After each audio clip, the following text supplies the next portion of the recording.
ashamed. Ashamed. I knew it. I knew it. Off we go.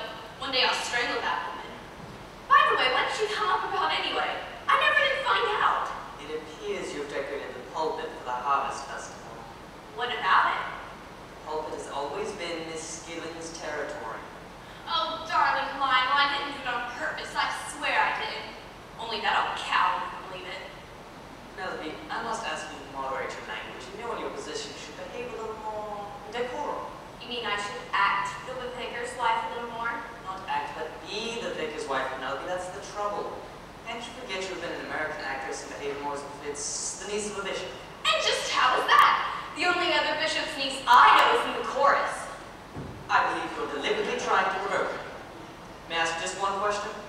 Is it absolutely necessary to go about the village in trousers? And why shouldn't I? They're serviceable, comfortable, and they're economical. That may be, but as Miss Skilling says... Darling, a woman with a bottom like hers can say anything. Penelope! She's only livid because she can't wear them.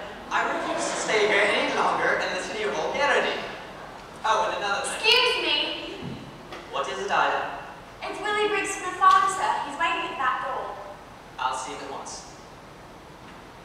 May I suggest, Penelope, that you go upstairs and dress? I would rather people saw you in trousers than without them.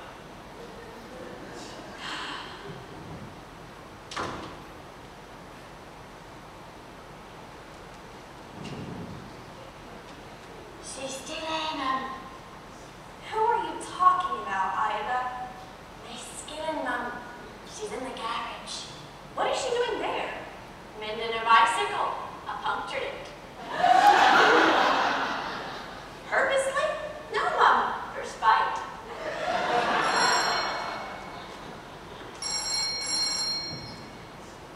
Hello, this is the vicarage. Mrs. Toombs speaking. Who? Uncle Dudley, how lovely. Where are you speaking from?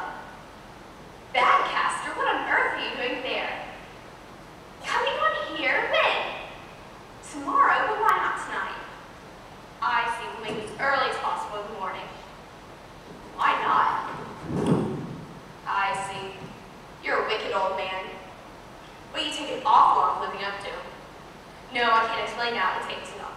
See you tomorrow. Goodbye. Who was that? Uncle. Uncle who?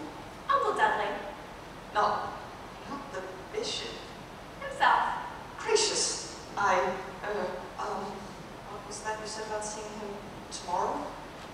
Darling, there's no need for you to get so excited. He's staying the night Badcaster at the Cross Keys and coming on here tomorrow. The Cross Keys? That's such an indifferent hotel. I suppose you wouldn't know that, but... Even a bishop can learn. The bishop here tomorrow and I'm not taking the service. I know, aren't you lucky? I beg your pardon. Darling, Uncle is very proud of the fact that he memorizes his sermons. If he saw you reading yours, he'd cut me out of his will. In any case, he's arriving just in time to be too late for the morning service. Extraordinary. No, human. And darling, can we get something decent for Uncle to drink? All we have at the moment is a bottle of very bad cooking sherry. What shall we get? Anything you can. Use your sex appeal. Uncle is very broad-minded. I'll get what I can. Oh dear. I should go now. Go where? To what happened? With the Glee Singers. They're giving a concert at the American Air Base.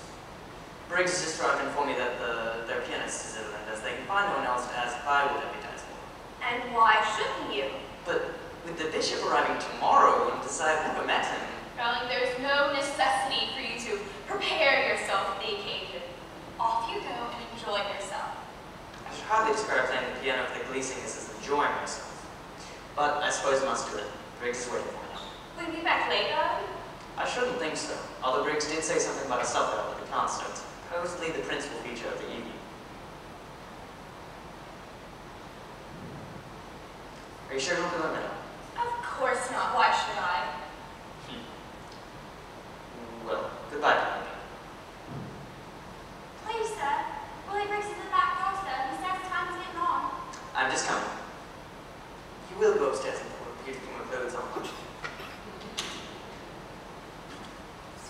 Your night out, Ida. Yes, sir.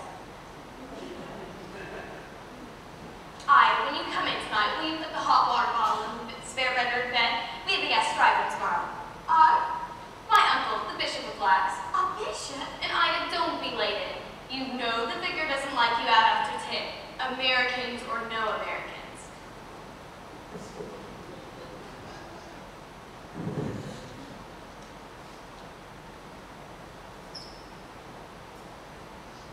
The trouble with you, Ida, is you haven't got no oomph.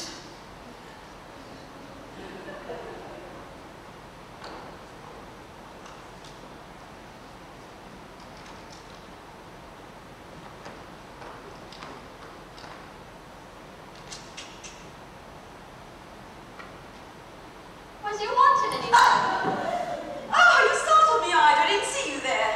I saw you. You're a very careless girl. I hope you know you punctured my bicycle. I never. Is the vicar around? I'm having a little trouble with my inner tube. I'm sure he'd be delighted, but he's gone out. Out? Out where? Out. Well, has Mrs. Tube gone too? No, she hasn't. She'll be down in a minute. Oh, in that case, I won't stay. Good afternoon. Good afternoon.